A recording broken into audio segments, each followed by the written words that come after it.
count it down 3, 2, 1. So, hello, everybody watching this on or listening to this, wherever you're watching it.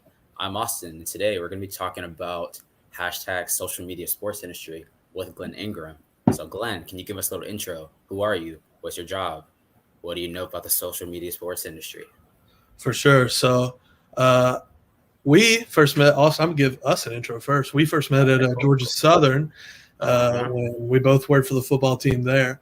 Austin is going to do so many more things than I ever will be able to. But I started at Georgia Southern in 2014, and then actually tomorrow will be 1 year at Georgia Tech. I went there as an Yeah. intern for Coach's Video and had an amazing opportunity to go and take a step up in the absence of some personnel. And it's been awesome ever since, helping with creative content there for the football side of things. And that also entails, helping with other sports from time to time too. And that's awesome. And from my perspective, because it allows a lot of give and take. So, it allows you to refresh. And but I love working at Georgia Tech. It's what we're allowed to do is so different from what some people are allowed to do. So, and the access we're given is just so unique. And the way our head coach envisions things makes our job so much easier. And just the access we're allowed to get and the ideas we're allowed to come up with. But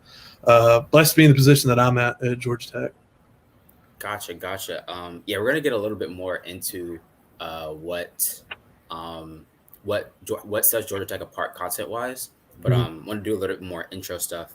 So I guess this is the first time I can like say this now, but like we're both not working with Georgia Southern football anymore. On Saturday I'm moving to Mississippi and I'm starting my GA thing with Ole Miss. So that's Yeah. exciting. And you're at Georgia Tech, so we'll both be um P5, I guess, and both working at pretty big programs. So that's exciting. And I have a weird feeling that I'm pretty sure I hope that Ole Miss gets to go to a bowl game this year. And I know a few people in the sports industry, like Mo's at NC State, Phil's at Rutgers, you're at Georgia Tech. I have a Yep. feeling that in the bowl game we play, we're gonna play like somebody that I know. So maybe we'll play Georgia Tech in a bowl game. I feel like that'd be good for both of us. There's so many people like that you get to know, even, starting at Georgia Southern. Like there's Mitch from Mississippi State. Mitch There's Bernardo. there's Drew Morris, who is making his way through the NFL. I can't keep up with Drew. There's Corey O'Quinn. I don't know if you remember. He was the guy before me. He's at UGA now. I've Okay. talked about him. Look, Cabral knows him really well, actually. Cabral talks about him all the time. I'm trying to think who else. There's remember WC? He's still in States, but he's doing some video stuff. His stuff's awesome, though. Yeah. I'm trying to think. Zach Araghetti was doing TV, and I've seen some creative stuff, but dude, and then there's you, Sam, and Reed. Oh my gosh, those three are a three-headed dragon. Reed's in the NFL, LCC. Sam's taken on every Peach Bowl there will ever be to date. So. Yeah, and don't forget one person we forget because he was across the field from us, but Dykstra is at Nashville. Dude, he's making great stuff there. So yeah, there's a lot of connections that we've been able to make over the years at Georgia Southern, and you kind of wouldn't expect it because it's not like a super big on like the list of schools that's like at the top of the content game. But like a lot of people have gone through there, and you can meet a lot of different people and make a lot of connections from Georgia Southern. So I'm definitely happy for my time there, but. I did my time and now I'm out of there. That's what makes that place so unique, is it teaches you how to make something your own, and you're able to learn from that. So like, that was the big pitch to me about going to Georgia Southern was, getting to make something your own that made me thankful for being at Tech now was, taking that step up. Yeah, if you're willing to take initiative at Georgia Southern, you can shoot what you want. You can go where you want. Like, there's access to everything. Like, they're not going to be like, no, you can't go there. You can't do that. Everything is like in your hands, and like it really is what you make of it. And so we had a good time. So if you want to work, Georgia Southern is a good place to like get your feet wet and start meeting some people. We only talked about video outside of Drew. You know who we forgot? Who I'm going to bring this up because I shouldn't, even though they're our rival. There's Chandler at Georgia. Oh yeah, Chandler. How could we forget Chandler? Oh, I didn't forget him. I hesitantly brought him up.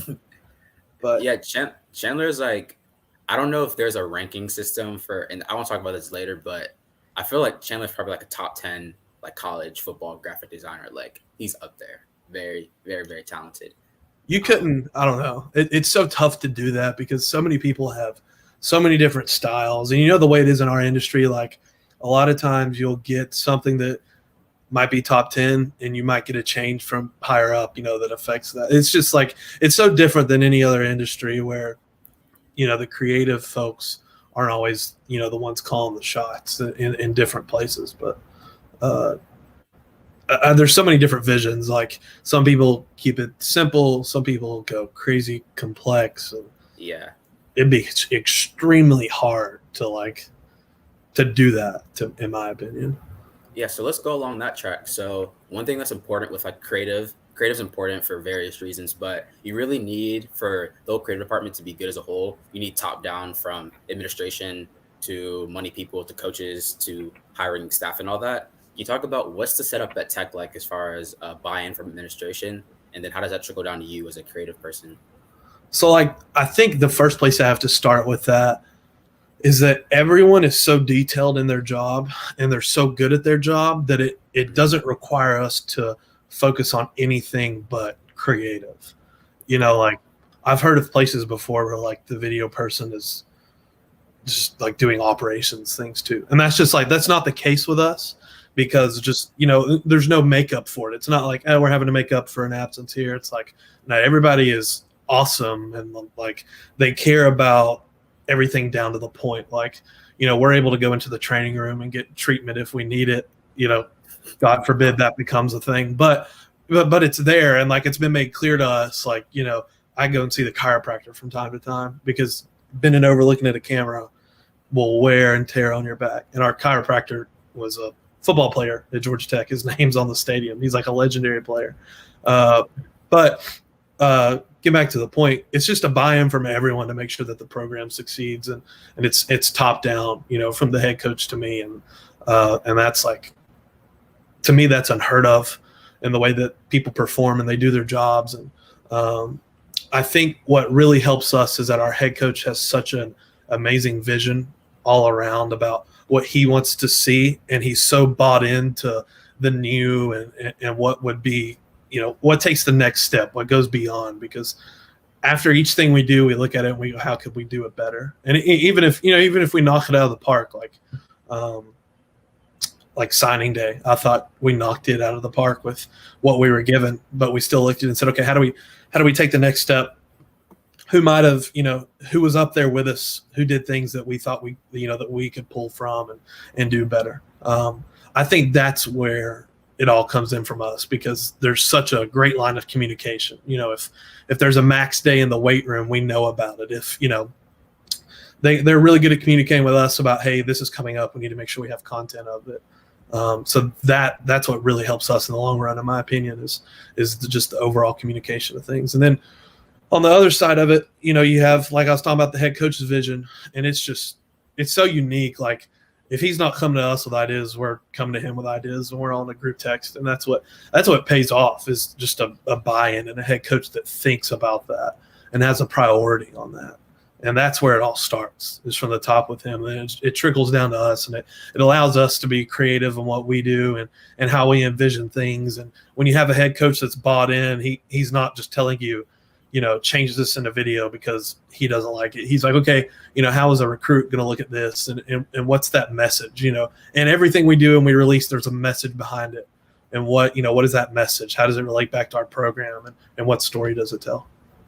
Yeah, one thing I've noticed with Georgia Tech in general is that things are focused a lot on, sometimes we forget who we're making content for. And there's a lot of people you can't make content for. You can make content for the coaches if you want. You make content for fans. You make content for administrators if they have their hands in it. But really what drives everything is recruits. So like always keeping in mind that the recruits are who's important here, and we're making content for recruits. That's like something that people can get lost on. But I feel like you guys do a good job of focusing on that.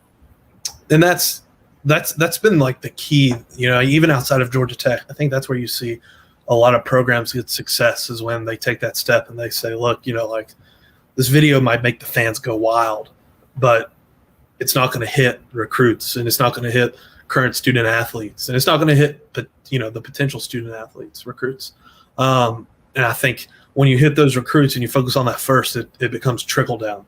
You hit the recruits, you hit the current players, you hit the current players, you hit the current fans. You hit the current fans, you're going to be hitting on potential fans as well. So it's just like I'm sure you remember the three or four circles we draw, and we'd say, okay, you can hit these two, but you can't hit the middle, and that's what everyone draws. That's what everyone who sees success, in my opinion, is drawing from. Gotcha. So I want to ask a question of something I've noticed from you guys. Mm-hmm. So let's say you guys have a big event, spring game or something like that. And obviously you guys have a lot of content creators, a lot of people on staff, there's buy-in.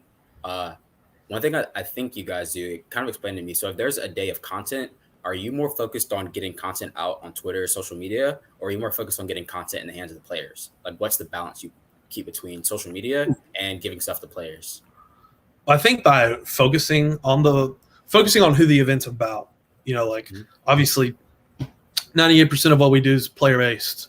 I can't think of, the outside stuff right off the top of my head, but 98% of what we do is player based. So I think first and foremost, we put the players first, because in that we can go, we can pull from that and say, look, this is good for social, but I'm not sure that we can pull from social based content always and get, what the players need out of it. But I think the number one thing, that I'd first look at is how we provide content for our student athletes. And we did an excellent job of that for our spring game.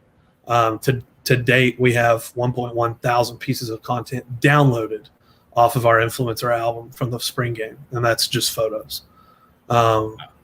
It was unreal. We brought in 15 creatives and had nearly 20,000 pieces of content distributed. And it's unreal to see 1,000 downloads. You can talk about, we led influencer in the world in uploads from 2021 to this point, but seeing it come is where you see your downloads. You can upload as many things as you want, but if it's not being downloaded, then what are you doing? Yeah. So to see that 1.1K on the downloads thing was really special to us, just to know that this content's being used. And not only that, but you can only field 128, I think, people on your roster. So to have 1,000 downloads is like, that's unheard of. Yeah, like everybody downloading like 9 times about. So yeah, interesting. So I want to ask not a big picture question, but how often do you guys meet, or like how do you guys come up with an overall brand strategy? Was there like one meeting where the head coach was like, here's our brand strategy, and like anything that we do, events all fall under like our big brand strategy? Like, how did that kind of come about? Well, I think that's what's important about Coach, is like he knows where to trust our brand manager, which is Ian McFarland. That's where we start. That's our top. And then it trickles down to us. So I think Ian has a really good Ian has a really good idea of what he wants to, see from us. Now, like, we bring in ideas all the time, but it just comes from all of us. There's Ian, there's Patrick Clancy, who does video, there's Alex Brizendine, who does graphics, and there's me, who also does video. So I think all of us somewhat put in on that. Like, there's been fonts one of us has killed. There's been like different looks where we'll throw it up on the TV in the office, and we'll be like, I don't know about that, let's see it on the phone. So a lot of it's based on what we do.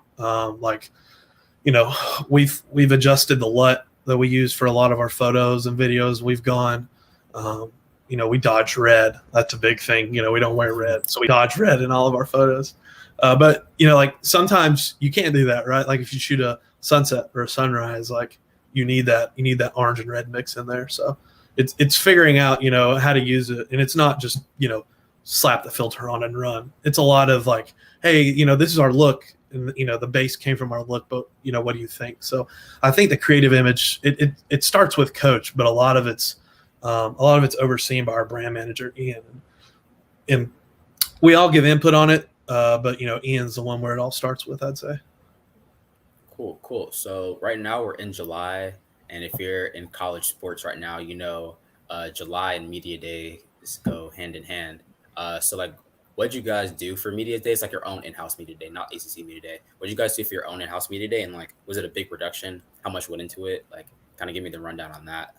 So the one thing I've noticed at Tech is like, there's so many people that are well versed at so many different things. Like it'll surprise me sometimes. And a lot of it, coming from Southern, we were a blue collar program. We made a lot out of a little, I'd say. So like I'm still like surprised every day by like the access we have and stuff. I say that.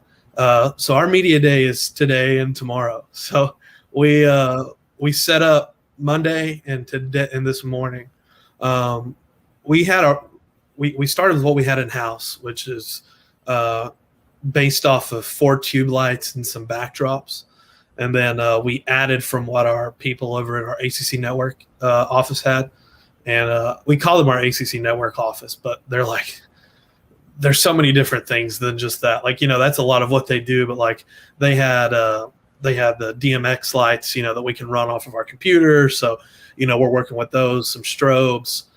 We have a video board in our lobby that we use for a lot of shoots that a lot of teams have to bring in, and that gets costly. So we kind of still looked at it as how do we manage with what we have in house, and we could have added stuff, but it was like we do a photo shoot. What does that entail? How much money is that, etc. Well, once we set it up, we were like, holy cow, this is legit. Like this looks like another any other team setup in Power 5. So we worked with that and we perfected it to where we could do different shades of blue, different shades of yellow, white, and that's what we usually add in. We still dodge red, we don't have any red, but overall what it entails is 2 days worth of just shoots, and the guys who really care will put their own touch on it, that really care about like the content they get and stuff like that. And that's really cool. We did a thing with Pit Vipers. We ordered those. We actually ordered those July 1. When it was like the new budget came in, we were like, the first thing on our budget's Pit Vipers for the photo shoot. We did that. We ordered some boxing gloves from Adidas. That was pretty cool. So you can get like punching at the camera, strapping up the gloves type deal. That was unique to us. We haven't brought out I haven't brought out the Content is King chain yet, but maybe that's something for tomorrow if I find it around here. But we have a few different stations we put them through. We have an ESPN station, which is for the shots that ESPN use in season. That's for their lower thirds, and it's also for the still photos you see. We have a in-house photographer, and then another one of our graphic designers also serves as another in-house photographer. The main difference there is action shots versus stand here, turn left, turn right, put your helmet on, do the same thing, that kind of thing. Just wash, rinse, and repeat. And then video, one was with the tube lights, and then one was on the digital background. But the cool part was we did them both in the same room, so when we fogged one thing, it fogged both of them. So like it was crazy how we did it, but it turned out awesome. And then we'll have the rest of media day tomorrow, and then we'll have a few more shoots leading up to camp when it starts. So gotcha. So once media day is over, I'm sure your attention will focus on fall camp content and all that. So dope. So I want to kind of expand. We've been talking a lot about tech, but I want to kind of talk about the industry as a whole. So there's something I've noticed, and I want to see if you've noticed this too. A lot of places are hiring, and I feel like it's like a supply and demand thing. It might just be the U.S. in general, but I feel like a lot of schools are looking for content creators, graphic designers, video people, and I almost feel like there's not enough people available to meet demand. Have you seen that, and what are your thoughts about that? So this is going to sound really bad first. So let me first and foremost apologize for not keeping up with my own industry. We've been so invested in what we're doing. Someone mentioned it to me. And I went to an Atlanta United game Saturday with our old brand manager, Santino Stancato. And we were talking about a few different things. And he's like, dude, there's so many jobs open right now. And I was like, oh gosh. I was like, I haven't even thought about it, to be really honest with you. But when he said that, I did kind of look after. I think what it is it's a lot of the budgets opening up from COVID. So it's like, okay, we're able to build back now. Where do we start? And I think a lot of people start with their content teams they weren't able to hire. Because I've heard from a lot of different places, especially the Group of Five, that's like, we lost this person, they moved, to Power 5, whatever. We can't fulfill it right now because of COVID. I'm sure now a lot of those are opening back up. But there's going to be a lot of supply and demand there's going to be a lot of demand because so many programs are looking at how these big time programs are doing things. And they're like, oh, they're investing in creators. And I think that's what's kind of making the turn right now, especially with name, image, likeness. There's a lot of things you can't do as an in-house, as an institutional staff member, but there's still so much to be done on that front, separate from NIL, providing content to players, whether it's, like for us, there's so many people. There's ACC Network style video, there's creative video, there's coaches video. So, there's so many positions to be had, and there's a lot of people operated at 150% with 2 people instead of 100% with 4 people. So I think that's what's happening here is you're seeing those budgets finally catch up. Gotcha. And that's exciting for someone like me. Like, I'm only 21. I'm still like getting my feet wet in the industry, but it's exciting to know that like it's growing, that there's a demand for the skills that I'm developing. So that's super exciting for me. I don't know what your position is as far as like hiring and things like that, but if you were to hire a creative, graphic design or video or even photo, what things do you look for? And I don't really want to talk about portfolio because like if you have an eye, if you can shoot, you can shoot. What do you look for outside of that when you're looking to hire someone or bring someone onto your team? So the first, we actually talked about this yesterday. The first thing, I'm going to say this in a positive way. The first thing I look for is, it's cool if you shoot LeBron James, right? But are you just shooting LeBron James and clicking Matt? Or are you shooting Pee Wee football on a 5D and you're making it look like it was shot on a red? So that's one of the things we were talking about today was how regardless of an even playing field, whether it be equipment or so on and so on, how's a person able to make something look? If you can make Pee Wee football look like NFL films, and that's person 1, or you have person 2 who has shot pictures of LeBron James before, and they've added a Matt, cool. I'm going to take guy 1 every time because that guy shown he can make Pee Wee football look cool. Like we were sitting at the Atlanta United game. I'll give you a great example.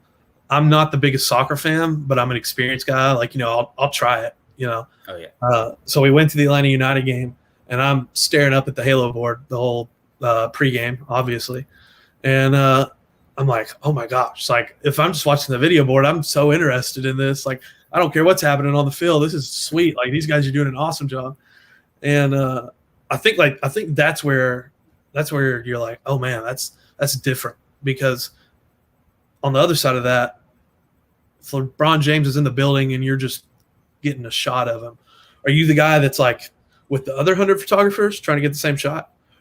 Are you the guy that's like, okay, there's 100 photographers over there. I have no chance at getting anything, different.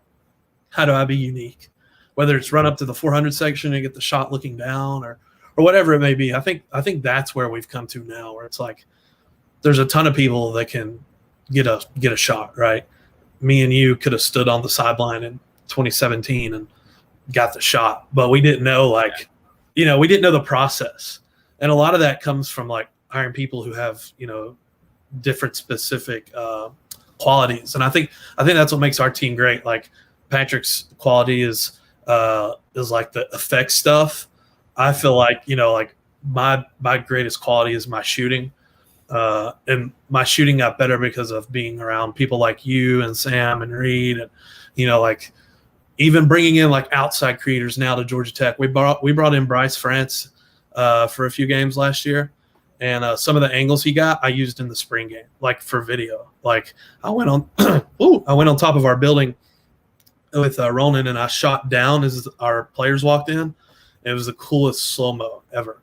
So I think that's the other side of it too, is like being able to bring in outside people is really cool for us. But back to your main point, I think honestly what sets them apart is like one, having a consistent look. Like if I can scroll through Instagram, not even see your name and be like, oh, that's definitely Austin stuff. Like I can tell by the color grade on it, Maybe you've done like a black and white series, whatever it may be. Like, I can tell that's his, and I don't have to look at the name.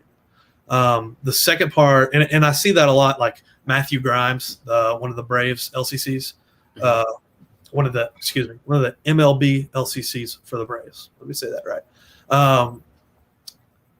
I can look at a photo from the Braves account and go, Matt shot that, definitely. And it's not like you're applying a big filter. It's just because like you can see his eye and see his vision and how he's doing things. And I think that's special, is having an eye that separates yourself instead of just the same standing in the end zone, getting the shot of the running back running towards you. You know what I mean? Yeah, there's a kid that I saw that shot QB takeover with Quincy Avery, and I don't know if he's one of your students or not. I think his name's like Caillou. He's an Asian kid. If I'm not mistaken, if I'm not mixing him up with another kid, he was at our media day today. Oh, well, let's even touch on the. Actually, I'm gonna share screen and see if you know this person, real quick. Let me actually add that. Share screen, and then I'm gonna go to Chrome tab. Let's see if you can see this. Yeah, that's him. Yeah, he was there today. I really like his style. Like, I looked at his portfolio page, and I was like, oh, like this guy, like I could tell he had a style. And like I showed my other friends that make content, and I was like, oh, like he's a dude. Like I can tell he's gonna be good. Well, it's the same thing. It's the same thing I just talked about. Like you can tell clear as day from the way he shoots. I'm shooting a player in front of 3 tube lights, and some other lights, on them, key light, etc., backlight. Instead of being right there behind me on my back, he's like 10 yards away over in the corner. Like I can tell, he's getting stuff that's not just what I'm getting.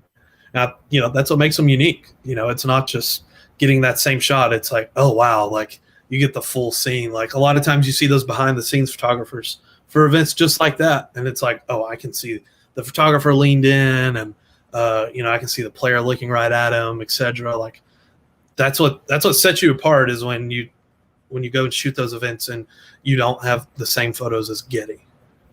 Yeah, that's one thing I realized. We did a Get a Lifestyle shoot this year with Coach Whitley, and we had like the rain coming down. Like Sam made a hose contraption, and the water was coming down.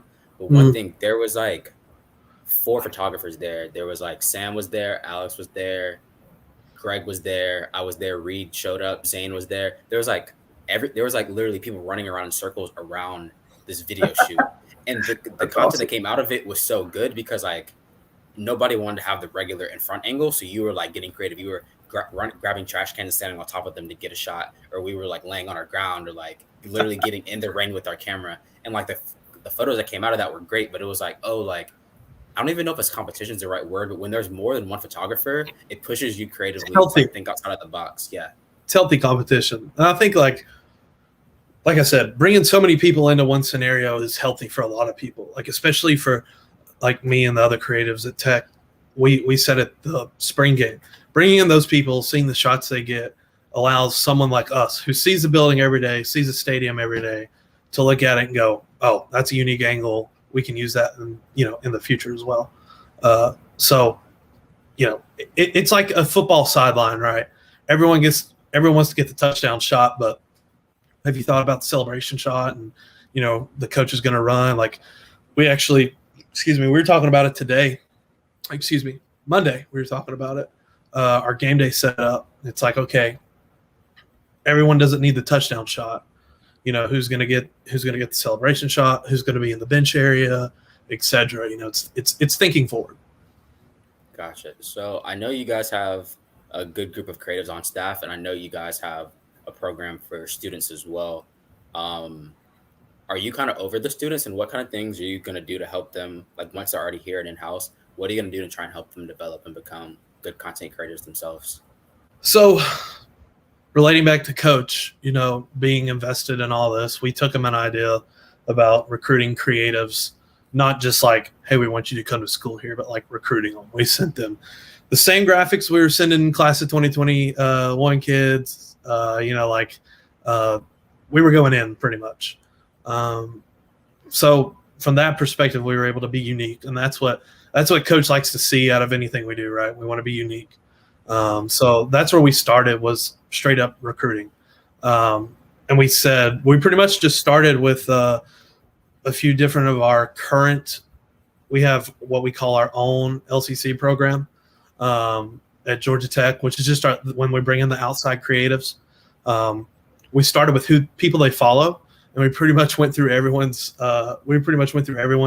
who follows you and who they follow, just to see, like, if you follow someone, you obviously think their stuff's good enough to look at. So we started there, and we worked on a list. We have it at like 80, but we're actively like recruiting one per class right now. So like we've narrowed it down a lot to what we want to see. So that was really special, first and foremost. But what we want to do at Tech is bring in creatives to where they have a hand in the first day. Like, we're coming up on camp, and we're not treating our students any different than we're treating ourselves. They have a camera, they're shooting this. It's not like they're running carts day one. This is, get on the field, shoot. We'll show them the ropes and stuff like that to help them make the transition from high school. But we want them to go in. We want them to help us with highlights.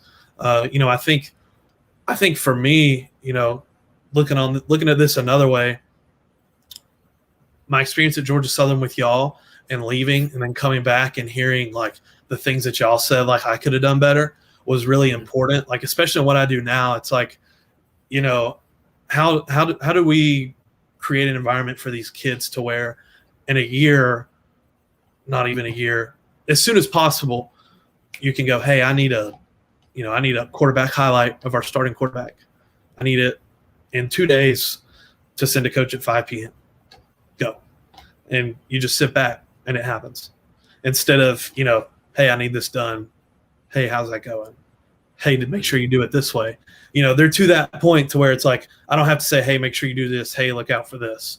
And they're, we expect to train kids, but we want them to take the correct steps, and we want to show them the ropes, and we want to make sure that we set them up, to be in the right position for when they graduate. Yeah, that's dope. That's dope. And hopefully they get a lot of experience in a lot of different things. Something that just crossed my brain was the difference in types of videos there are. So like a highlight, like a player highlight is like probably the flashiest you can be as far as like music and transition and stuff like that. But that looks a lot different than like a team highlight for in-house, and then a team highlight for social. And that looks different than like a preseason hype video and things like that. So I was just wondering, like, how do you, if there's a kid that comes in and he's used to like mixtapes, like he makes like basketball mixtapes, how do you kind of train someone to edit differently for like a team highlight or something more cinematic? How do you kind of train different styles of video editing? I don't even know in this day and age that you just go in and train per se. What the standpoint I like to take is, don't tell them the way you do it. Tell them to go shoot the event and see what they do. Okay. And if it doesn't fit what you're doing, help them. Show them. But like, they might put something totally unique on that that you've never seen before. And like when you allow someone to take creative vision from somewhere else and put it into sports, you never know what's going to come out of it.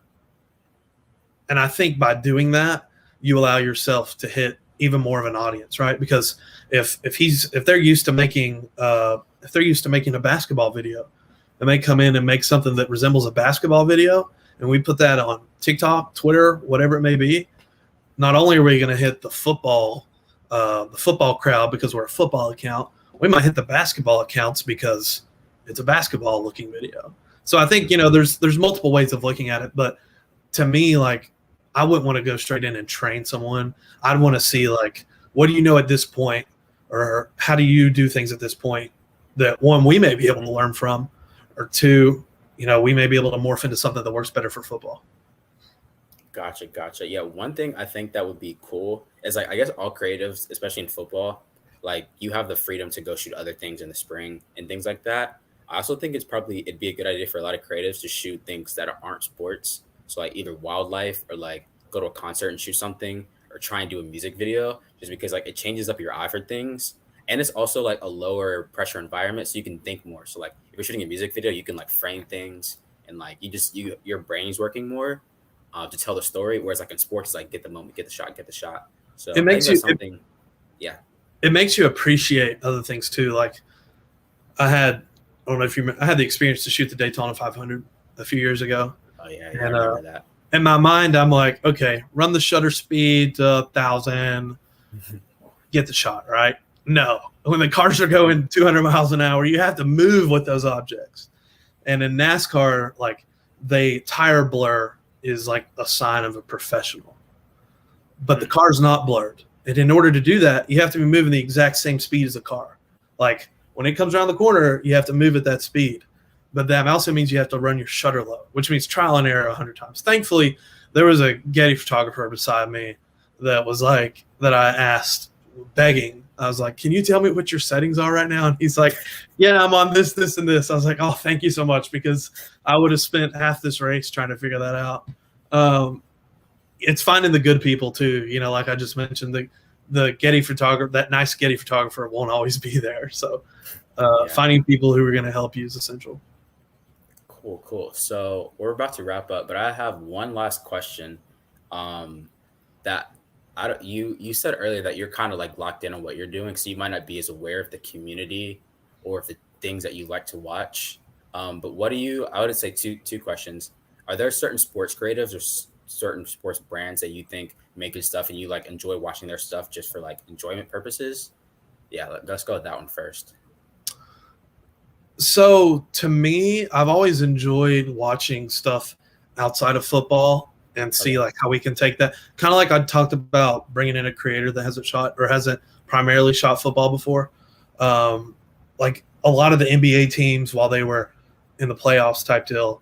But on the other side of that, Saturday is a perfect example. Like, yeah, I was staring up at the Halo board the whole time, but also I was like, okay, they're using this shot of Atlanta. They're doing, you know, this, and that. So I think honestly experiencing like in Atlanta, you have the Hawks, you have the Dream, you have the Falcons, you've got Atlanta United, the Braves. It's like being able to go to these things has like really helped me this year. And I think like I've only been to the Braves and Atlanta United, but both of those squads in house on the video boards and on social do a really fantastic job. We get to partner with them sometimes, especially like on the Atlanta pieces. So that's cool. But like seeing how different people in your community do things different has really helped me recently. Dope. Do you think it will be these might be like secretive or might already be happening, but I feel like it would be cool if there was like Atlanta Videographers Day where like all the different people in Atlanta, because Atlanta's like a content capital, like all the different people in Atlanta that make content, so like sports, music videos, even you can bring in like some real estate drone flyers, people that make Yeah. content in Atlanta, like all met up, and I guess you'd have like some speakers and stuff like that, but it would really just be like a networking event, and like everybody that does Atlanta stuff just like all meet each other because there's so many people here and so many different styles that I feel like it'd just be good for everybody to like meet each other and say hi. I've reached out to a bunch of like the sports people, um, and they all seem down for that. It's just like, when can we find the time? Because like we all go, like for those of us in football, like July 4th, like we're all gone. It's like, so trying to match that up's difficult, but like I've seen a number of like drone meetups go on at like Piedmont Park and stuff. I'm in a few of those groups in Atlanta. And like that's another place to get inspiration, right? Like especially for me in the city, like people who have nothing to do with sports, but like just shoot drone stuff all day long. Even though like there's a few people who like climb buildings in Atlanta, they might not are supposed to, but like they just climb to the roof and like take photos. I don't know how they find these stairwells and stuff to get to where they get, but they do. So like seeing the different angles of that, I can't tell you. There's one account I follow. I don't know it off the top of my head, but like anytime they post a shot and I can get a drone near it, I'll do it. So seeing those different things and not just being in sports is something that's important too. Dope, dope. Honestly, I feel like that's a good place to end. This was a good conversation, Glenn, about content, a little bit of Atlanta, a little bit of just college sports in general. Yeah. So thank you for joining me on. I don't even. There's not even a name for this. We were just talking. But thank you for joining me and talking. And I'll be talking to you later, Glenn. Yeah, man. Content is king. Appreciate you having me. Content is king.